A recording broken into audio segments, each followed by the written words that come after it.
What's up, everybody? New year, same sponsors. We're talking about Elite Sports, the only apparel company that's got our merch squaring around. We're talking about ELETE sports.com. They got everything from squaring around. They also sponsor their own athletes. So if you're trying to get some custom merch for your family, you're looking for a good gift, shop EliteSports.com. Use code SQUARE at checkout to get a nice discount. Tell them the Square Boy sent you. What's up, man? Should you stop our collection too if you're trying to get like a squaring around hoodie, jacket, sweater, hat. We got all that. EliteSports.com. Use code SQUARE. Guys, it finally happened. Texas State and home field. Explosions. This has been 3 long years in the making. You know them. You love them. One of the best names in college football and athletic apparel out there. Home field. Use code SQUARE at checkout. Hey, we finally can benefit from this partnership. Make sure to show some love to home field. Tell them the Square Boy sent you. Use code SQUARE at checkout. You get 15% off your first order. And by the way, you get 10% off every other order after that. Use code SQUARE at checkout. Tell them the Square Boy sent you. Peace, love, thank you lots.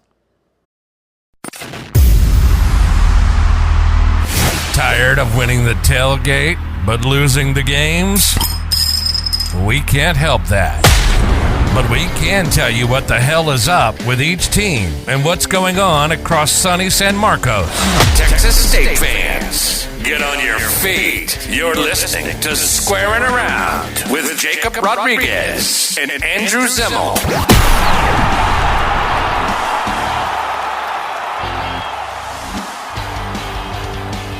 So Jacob, let's have Andrew. Jacob. I want to know, will we ever talk to a football player or coach again? The answer's no. The answer's no. That's so funny. Because I wasn't gonna go there, but let's off the rip. Congratulations, Texas State football. 6-6. 6-6. We did it, Jacob. The Squaring Around podcast finally got the record right. A 6-6 podcast for a 6-6 season. Do the TikTok dance. Wow. Hey, wow. The 6-6 dance.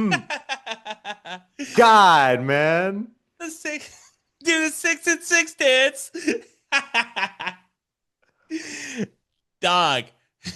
This do you team. Do you remember when everybody was like, Jacob and Andrew, I can't believe you're so down on this team.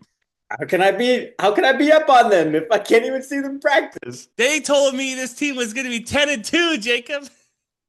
They swore up and down we would just lose to Arizona, 11-1. Here's the crazy thing. I will admit it. Lincoln Perry, best running back on the team. Lincoln Perry, most touches on the team as well. They found out 2 weeks ago that I had said that there wouldn't be a single 1,000-yard rusher. Then they got Link Dog. They got Link Dog locked in. They said, we need to force feed you the ball, dude. 25 touches a game, brother. This team will do anything in their power to mess up whatever we've said the week before, I think. Well, look, Brad Jackson was incredible this year. I don't think either one of us thought he was going to be as good as he was, right? Is that fair? Yeah, I mean... Could he be the best quarterback in the Sun Belt? I think he might be. He's the best quarterback in the Sun Belt. He was the best. Alonzo Barnett, also very good, but you know. I'll give it to Brad. I will. I'll give Brad Jackson the edge. I thought he was the best quarterback on the field every single week that he played.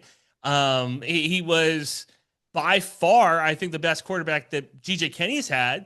Like I kind of thought it was hyperbole, but I like him more than TJ Finley and Jordan McLeod. Like the team around him, a la the defense, didn't do their job. If you give Brad Jackson the defense that TJ Finley had, they might have won the Sun Belt. I'm just saying, like, this is a really good year for Brad. That's like, I think that's kind of where we need to hang our hats. Like, the team's going bowling. We're very happy. They absolutely beat the brakes off of South Alabama. The second half wasn't even close. I'm so glad they didn't take their foot off the gas. There's a lot of positives you can take out of the final week of the season. I will say, overall, disappointing year, but they did go bowling. And really, if that's the barometer of success for this program, which I think it should be for the history that they've had, it's a successful season. They had the sort of season that UTSA had last year, where UTSA just kind of got the brakes beat off of them week after week, couldn't figure it out, had no sort of offensive, defensive, or special teams rhythm. And then they started wearing those black jerseys last year, and then they found a way to go bowling, found a way to make kind of a semblance of a successful season. Now Jeff Traylor's kind of the old dog in the American Conference because all these guys are now at the Getting better jobs. Yeah, they all got better jobs except him because he kind of. didn't have a good year this year, and neither did we. In San Now this is what's interesting. journalist in all of San Antonio that said both Texas State and UTSA are going to be super mid this year.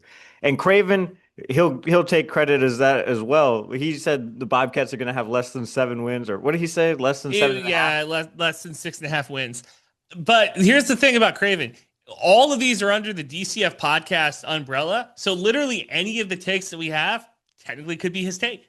So he's batting a pretty good percentage just off the fact that like he's the godfather of this. So, shout out to him.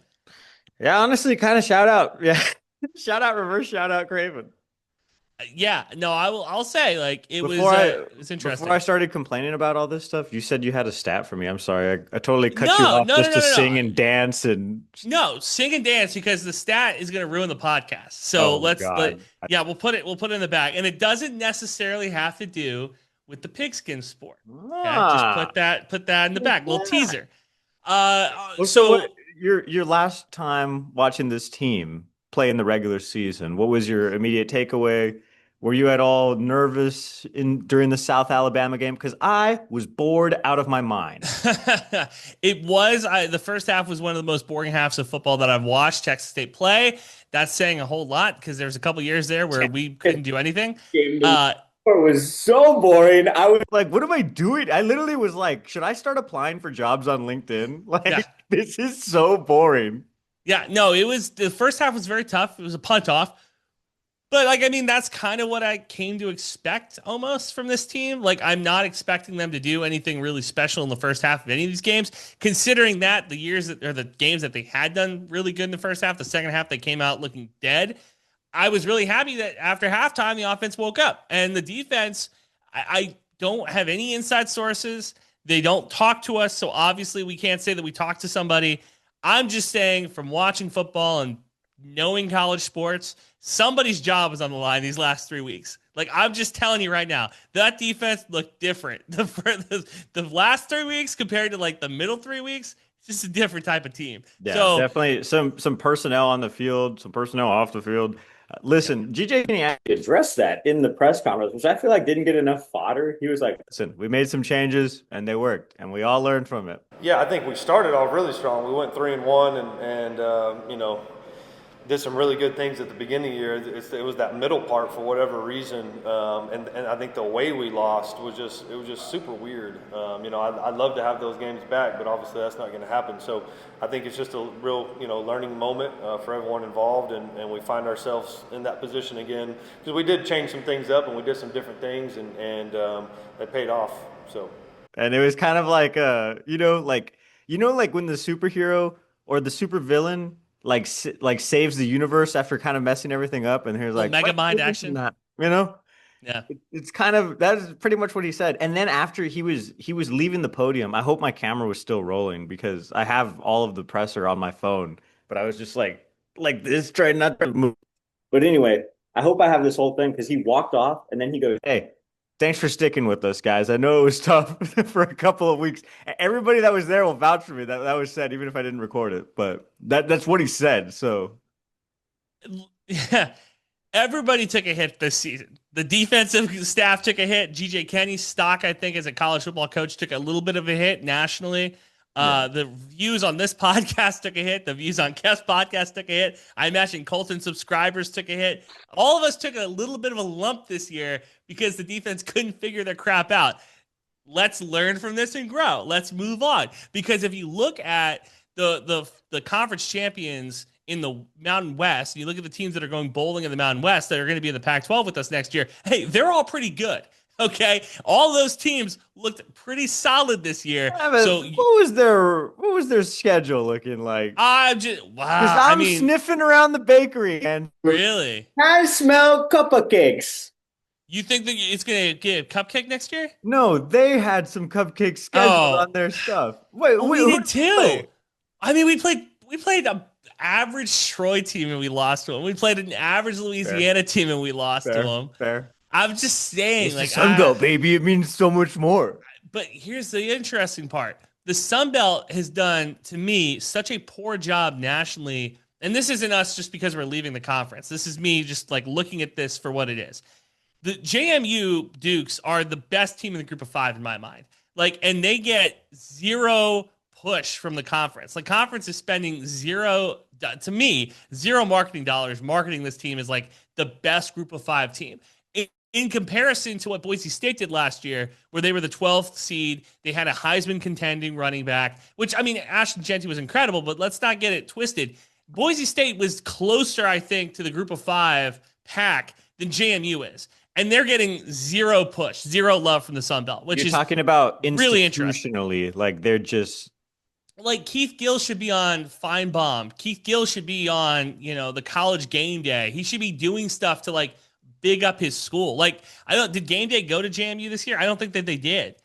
Did they? When did they go to see a JMU game? What game was that? It was 2 weeks ago. Was it really? It was like week 12 or something. Yeah. I gotta look that up. They went to I don't remember that at all. They went back to JMU because my friend of the podcast, John Tomorrow, who is a JMU Duke, reminded me that they were there in like 2015 or 2014, something like that. Okay, got Wow. you. Wow. So did they go? Did they go against the Washington State game? Right? Did they not? I don't know. Thought they did. Yeah, I guess. Yeah, it was when Washington State came to JMU. So yeah, there you go, an out of conference game, but still they went. So good fact check on my part. Good job, Jacob. You got me. Okay, I man. do think though. This is me watching pretty much zero college football this year because there's no reason for me to watch. I'm not getting any freelancing reps because nobody cares about what I have to say about Texas State because Texas State kind of mid. Anybody can write about this team right now. What else? The Pac-12 is kind of like a buried headline at this point. But can I say this too? I think that if you did get chances right now, if you did get chances to write, it would have been features. And I think there's a ton of interesting characters on this team. We just don't know them because I don't know. Have you seen the powers that be, the Wizard of Oz, and everybody else involved isn't letting the people speak? And I'm not going to give the people on campus a hard time. I am. Let me rephrase that. The SIDs and stuff can eat my shoes. I'm talking about like the student journalists because when we were in school, again, old guys, whatever. When we were in school, it was like, hey, you got to write a feature a week. Like this paper needs ink. You got to go write a feature. And I haven't seen those either. Like, I don't know. Have you? Have you seen like the feature on Brad Jackson? Have you seen No, the feature I've on seen more complaining in the student newspaper about the football team than actual like, oh, hey, this is going on in the football team. Got you. Yeah. Okay. Kind of same. They had kind of same. Like 4-week period where they were just like dogging on the defense, which they deserved at the time too. But also start a podcast. I mean, Yeah. What happened to that jumbo? You know what I'll say dude? though? I was really impressed. You know, because GJ Kinne is a very stoic man. You and me, Marcus Aurelius types. We all get it, right? Roman soldiers.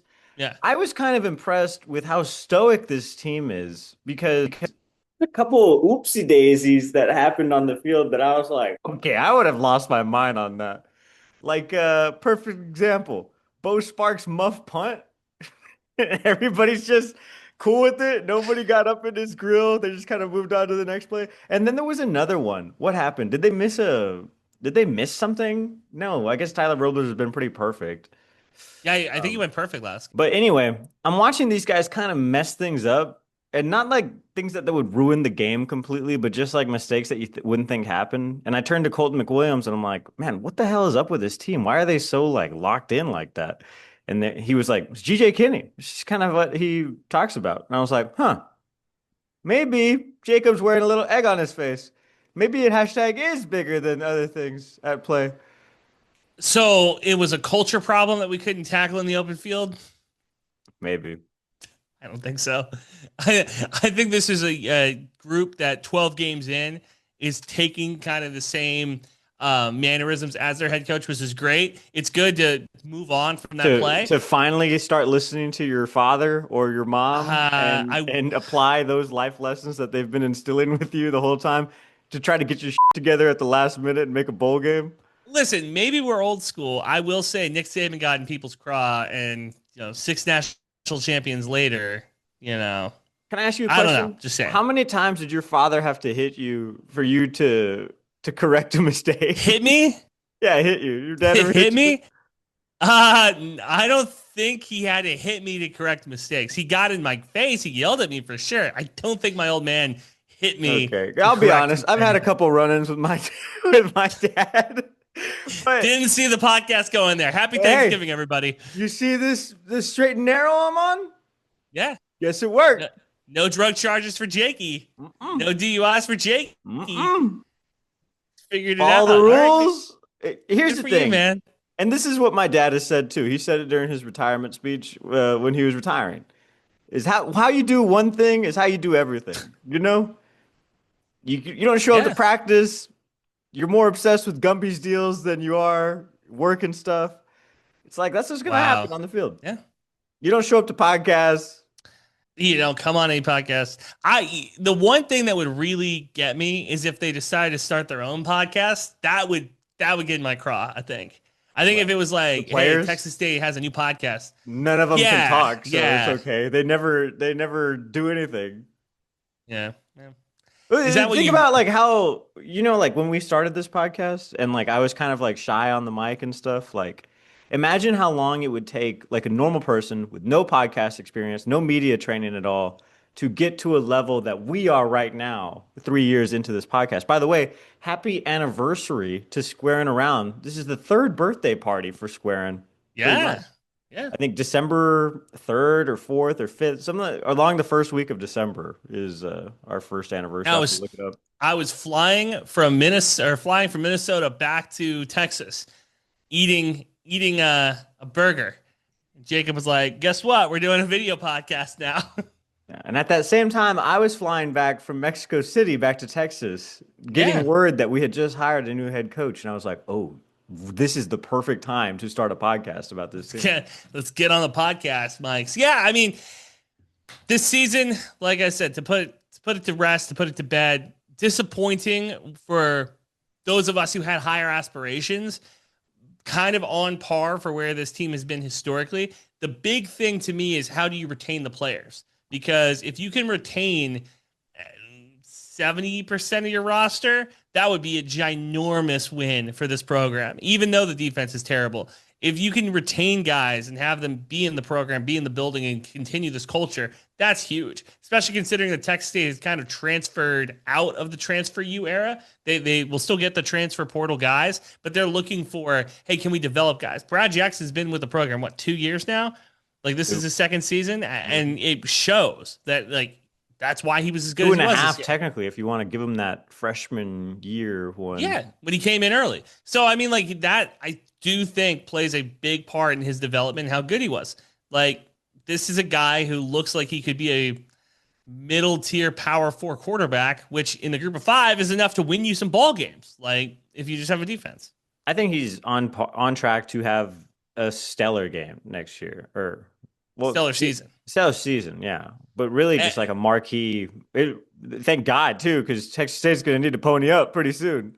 Yes, I agree with that. I do. Now, this is where we can really pivot. Black Friday shopping, Cyber Monday shopping. Did you go and like try to look at any Texas State gear? Because I did. No, so I spent $600 on running gear within the last 2 weeks. I had to buy new shoes. I had to buy a new singlet because I've not qualified for Boston yet, and the track team won't give me one yet. I had to buy some compression shorts. I had to buy socks. This time of year is always so bad for me financially. So I did go through the NILs. I was going through our student athletes who sell gear. Really? Brad Jackson, yes. Brad Jackson has some of the worst gear I have ever seen. This is Elite Sports. Get on the phone. Elite Sports, you got to get with your guy. Because, like, I thought about getting a jersey from him. It's $100. I was like, get a Brad Jackson jersey, roll up on the podcast. $100. Yeah, it's an authentic jersey. I mean, like I would hope that it would be $100. It's stitched, bro. It's not screen printed. This isn't Fanatics. This is a nice jersey. So I was like, $100. I could go in for a triple XL jersey, put it over some hoodies, wear it around school, wear it around work, just flexing on people, you know. That would be hilarious considering that they came up to me every Monday for 5 straight weeks and said, "How'd the Bobcats do it?" I had to tell them they lost in double overtime. But the other gear, we got to get him somebody. There's plenty of artists on campus. There's plenty of designers on campus. We need to have some sort of like buddy system where it's like a graphic designer or a fashion designer from the school and an athlete, and then you make the gear. Like this feels like a layup to me. The NIL money goes to the athlete, and then the student gets a grade on how good they do. Like I feel like this is a perfect. You can almost add the business school in too and have them market it. Like it feels like it's a perfect blending. Kelly Danfus, I'm giving you free ideas. Yeah, fashion merchandising. Who's a bunch of other degrees that are kind of, you need some kind of practicum experience to get involved in all this. Yeah, 100%. Let's get the whole world churning on the NIL world. I feel like the schools that go all in on this. Like, yeah, okay, hey, boosters, pony up. Jakob Zimmel, pony up. Like, okay, that's one thing. But if you have like an entire division, I mean, look at our swearing around jar. We're doing our part. This is getting expensive. I gotta write a personal check out. It's only really it's like more than $80 for me, and then more than like 30 for you at this point. Oh wow. It's really not that bad, to be honest. No, that's why I was like, I'm gonna swear a lot because it's like doesn't matter. We're doing a pretty good job. It was 2 weeks ago where I just was like, whatever. I've already because sometimes I'll add more tallies than necessary for myself, and I'm like, those are in the bank. Gotcha. Okay. That's fair. Point being, Brad Jackson's gear not very good. The volleyball players' gear, awful. Like we're doing tank tops for these volleyball women. No, give me actual stuff. Give me like a caricature shirt. Go give me something with some flair. But how do we have better gear than these players? Straight up, 100%. Like this is where it's frustrating to me. Elite Sports does such a great job. Free plug. Well, actually, not a free plug. They're a sponsor on the pod. But like they do such a good job of like getting good athlete gear out. I'm so disappointed in these other brands for not doing more. I'm not surprised because it's all about the money, man. And these brands that are like trying to hook these athletes into like these NIL like marketing kind of deals, they're not focused on the product. They're not even focused really on the play on the field or on anything. They just want as many people to buy their stuff as possible. Wait, so by the way, I'm wearing point. Elite Sports right now. Shout out EliteSports.com. Use code Square. Well, that's my point too. It's like we could. Let me say this. I am a minor league graphic designer. I cannot do anything. I will get into the gym and make some good t-shirt designs and give them away to these athletes for free. Brad Jackson, Instagram DMs. Bailey Hammer, Instagram DMs. I'm getting in your DMs. I'm going to drop some graphic design tees for you. Give them to your people and let's get some good merch because I want to support the teams. I want to buy shirts and I can't because they're all kind of ugly. Can I ask you a question? Like, there's been a lot of stuff that has happened in the college football world. I just want to hang on. I'm looking at. Oh, I can't even click on Brad Jackson's merch page right now. It's down. Yeah, it's because I left a mean comment. I said, get better gear. Dang.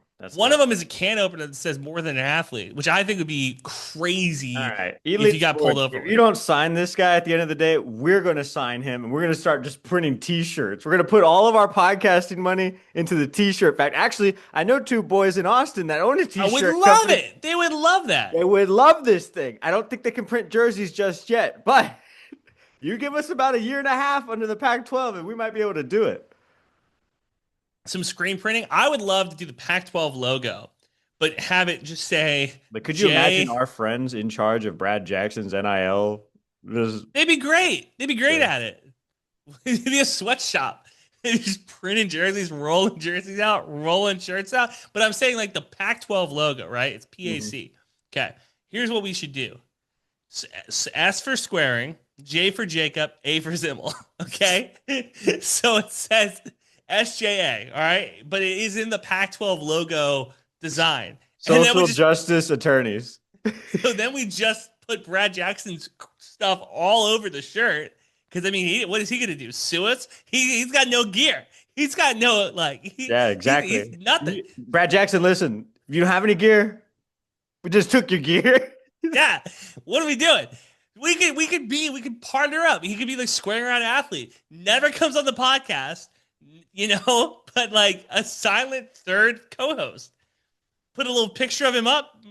Get the guy from Bangladesh to whip up another graphic. Yeah. Right is right. Make him the Bobcat. Put his face on the Bobcat. Here's what I'm not giving up the case, everybody at home. Just so you know. I know last year I was like, this team, I'm not doing anything. That's the reason I'm not going to the bowl game. But I am dedicated to continuing to try to at least talk to a coach or a player. Maybe it is the year of the quarterback for us, and we finally do get to talk to a quarterback after not talking to TJ Finley, after not talking to Jordan. Oh, that's right. Man. Maybe we can finally talk to Brad. What about after the season? Can we talk to him after the season? No, dude. That's like even less of a chance of us talking to them. Let me put out a text right now. What is he doing? They don't go to school. You know what I mean? They got downtime. By the way, this is the week of Selection Sunday, so we're gonna figure out exactly where and when Texas State will go bowling. Yeah, and then we'll talk about it next week, or do you want to guess? Probably be around Christmas week. I'm gonna just guess that we're gonna end up back at the First Responders Bowl. Thank you for accepting us in already. I think they want to have their champion, and there's not somebody to knock off Texas State. That'd be fun. UTSA. No, I don't think it'll be UTSA. I'm telling you, dude. I just have I have this feeling in my gut. It's going to be UTSA. Is that the day after Christmas, or is it like the 23rd? Or it's the day after Christmas. It's the 26th. Boxing Day. Yeah. I'll go. Like, I will drive to Dallas and drive back. I know. And if it is UTSA, that's the only caveat. I will go if it is UTSA. All right. Let's go. Get some snackety snacks. That's my verbal commitment. But apparently verbal commitments don't matter because the Bobcats have had to flip to Washington State University, baby. Pac-12 school. Uh-oh, here we go. Pac-12 school. But they never were Bobcats because they never wore a jersey, according to Jakob. Now, yeah, that's true. And we don't really cover recruiting at all. Because in my opinion, it doesn't matter. What are we talking about here? That's so funny. Yeah. This is what I was going to ask you about, though. Talking about NIL. Talking about people getting paid, talking about recruiting even. Big news for like casual sports fans is that LSU... Oh, the Lane Kiffin story. Exactly. Lane Kiffin's at LSU, from Ole Miss, from basically all around the SEC, right? What sort of ripple effect does that have on everything else in college football now that a new king has been anointed? So that's a very bold question.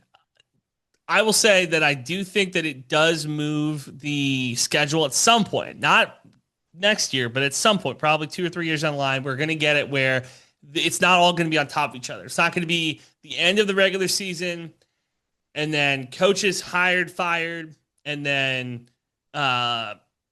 championship week and then bowl season and then signing day. Like right now, everything is pretty much crammed into this like 7-week period, right? And the transfer portal opens up and guys are opting out. I have a feeling that at some point this calendar will shift up just enough so that signing day maybe is in late January, early February, and these coaches cannot be officially hired probably until beginning of the year, new year. I think that would change a lot of things. It's tough. The Lane Kiffin story is so unique because it's in the SEC and because he's a man-child, and there's a lot of different ways that this like kind of goes. Texas State is different than Ole Miss, obviously, because if GJ Kinne was going to go, let's say GJ Kinne got a job at Baylor, right? And Baylor's not bowling in this situation, and GJ is going to be the next head coach. I do think that Danfus and Don would say, you can coach through the bowl because you got to see these bowl games, and you've been this like staple in the last 3 years. Like a Eric Morris situation. Kind of, yeah. With the understanding too that on the back end, they're already recruiting their next head coach because Kenny's going to take his entire offensive staff and probably Brad and probably a lot of the offensive talent with him. So you are going through looking for a head coach. That head coach has to have a staff. That staff has to have players that they're going to bring. So you're already looking if you're the athletic department. So it's Group of Five is a little bit different. Ole Miss immediately named the defensive coordinator the head coach, which I thought was crazy. But that's what they did. So that's what they're going to do. And Ole Miss lost their head coach and their offensive staff and maybe some of the players, but it seems like the players want to play for a national championship. So they're going to be there until they're out. But I imagine most of the guys who will and can go to Ole Miss or leave Ole Miss will go to LSU, follow their head coach. Tough tomatoes. I don't know. We were talking about this at the station yesterday, and I was like, is it now everybody just paying attention to the money part? Like, I don't know.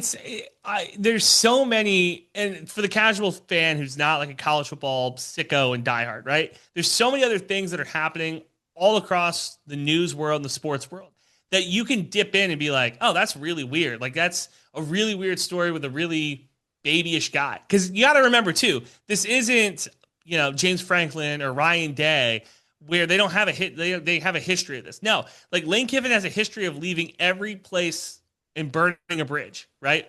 Oakland, the Raiders, burnt a bridge. Al Davis, historically not a good guy, was like, he is one of the worst people I know, okay? So for Al Davis to say that, that's saying something.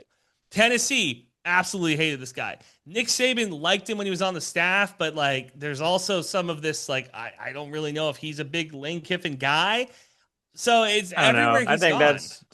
I think that's hog water. You think so? You think Nick Saban's a big Saban Lane and guy? him are thick as thieves, pretty much. Well, like father, like son. They all call him daddy.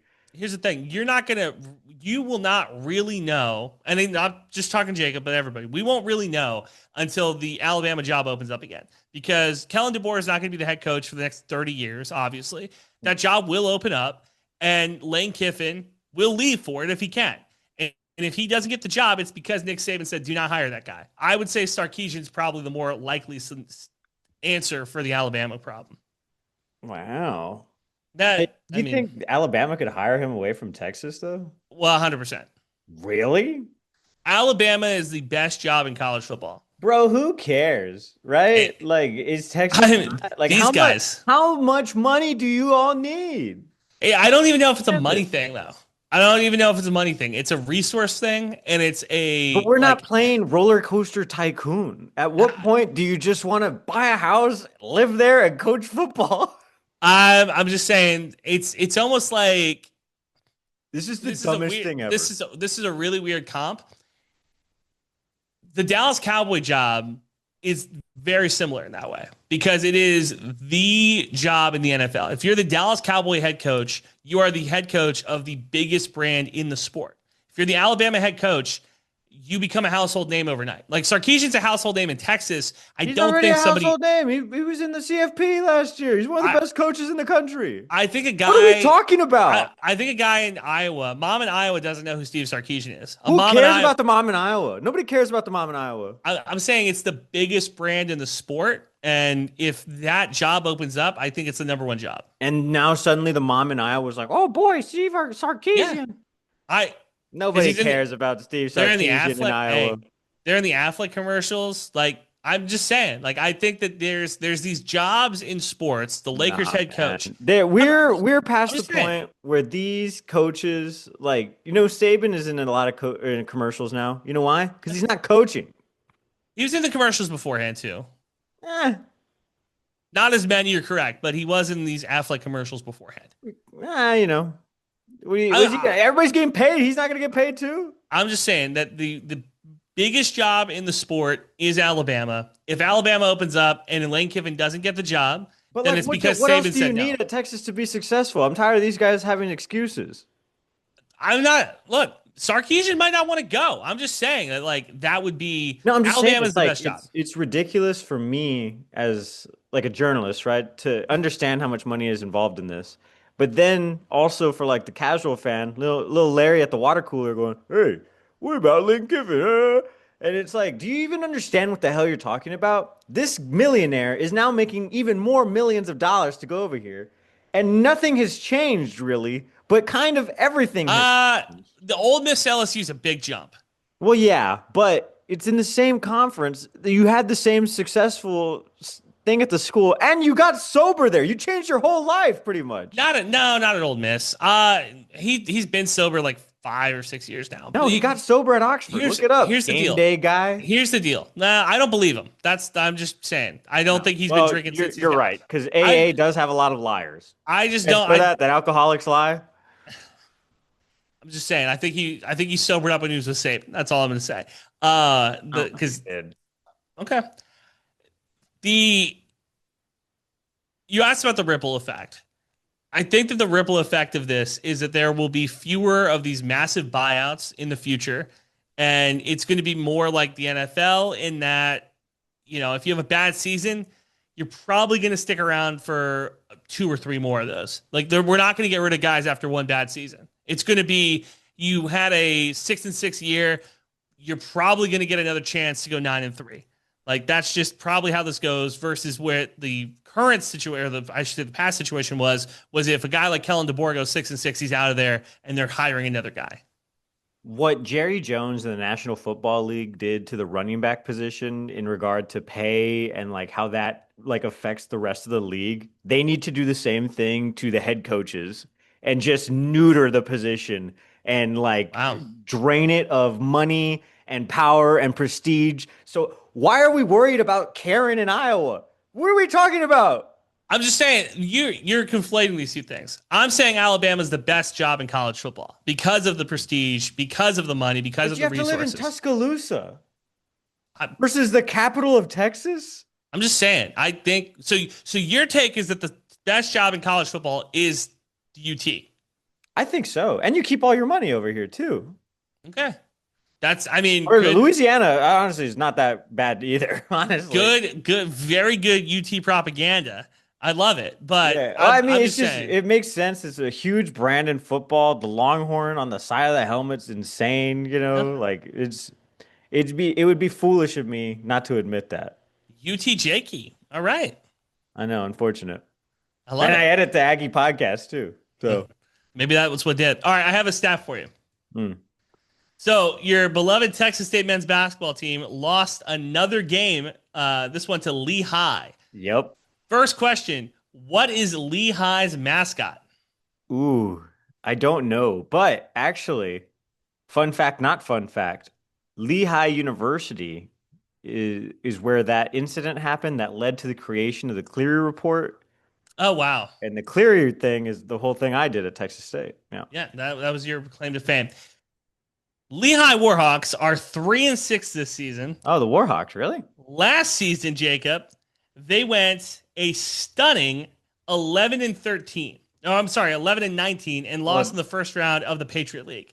Do you have the box score open from the Texas State Lehigh game? This team is not any good, Jacob. Look up their 3-point percentage. It's 50% from 3. Are you ridiculous? They're firing off threes like crazy over there at Lehigh.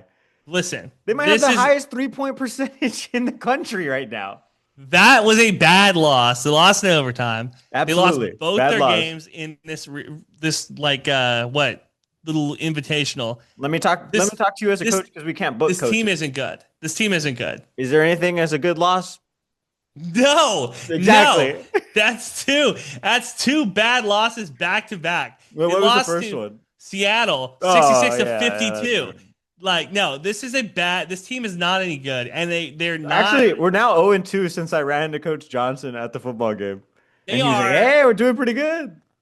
They're so inconsistent. Like, and maybe we talk in a week and they're like rattled 2 or 3 wins off and we're like, oh, wow. But like inconsistency is like the death of this team, man. It just drives me crazy. At this point in the season, you all have to be paying attention to basketball as if it's a very excited toddler trying to get your attention. Hey! And you just like, yeah. Don't shift your focus off the TV for a second, everybody. Just pat the toddler on the head and keep it pushing. Okay. It's gonna have its turn in a second. Are you? So you're still high on this team? I'm still medium on this team. All right. Like I said, I don't care what they do in the regular We're season. seeing some bubble over. Let's just reduce it to medium right now. Okay. We're on high. Now we're on medium. All right. I need to. I look again.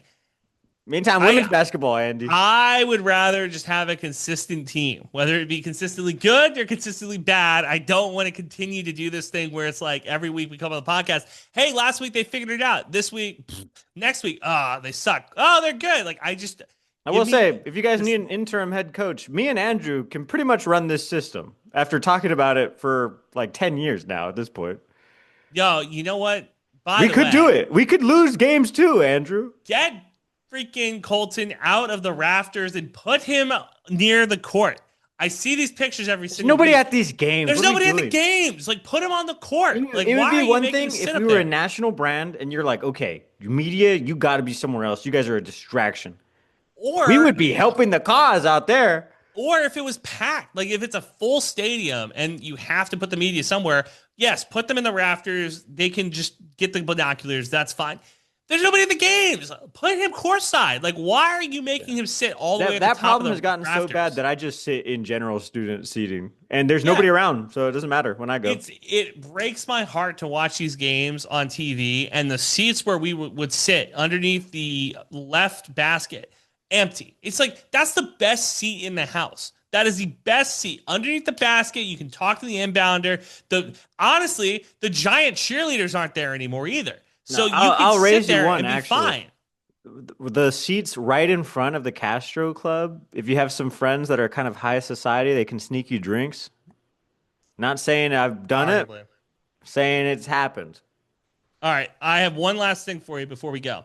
Jacob, how often are you on TikTok? Oh my God. Hang on. Just got a surprising update. It's okay because Audrey will never listen to this podcast. I sent Daniel a screenshot. My screenshot? Of your message. Are we a little surprised Danny didn't propose? That was from you. 2.5%.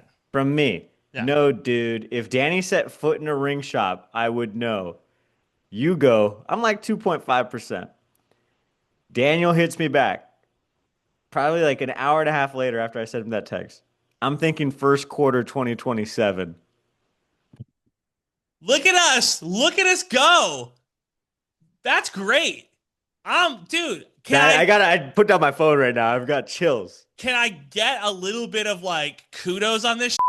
Can I get, do I get anything on this to be like 2.5? No, you don't get a damn what thing. Are you kidding me? No. I was on this. You said I was this guy on would get this. it. What do you mean? He didn't propose in Hawaii. So I said 2.5%. So how would that even? Because we're like 2.5%. Sit up again. No. Yes. Like hold on. You know the bars where it's like percentage of the year? Mm-hmm. If you did one of those and said so that would be April of 2027 is the first quarter. That's the end of the first quarter, right? No. January, February, March. Okay. So March to now. What would that be? It wouldn't be 2.5%. It'd be 2.5%. Look it up. ChatGPT it right now. ChatGPT that right now. Do it. I ain't afraid of you. You're wrong. You're bad at math. No, it's like 2.5%. There's no way. ChatGPT. We're pulling it up right now. Pull it up. From now to March of 2027.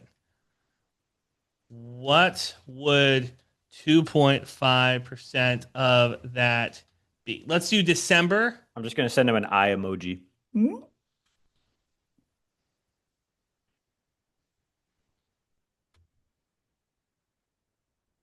Yeah, no kidding.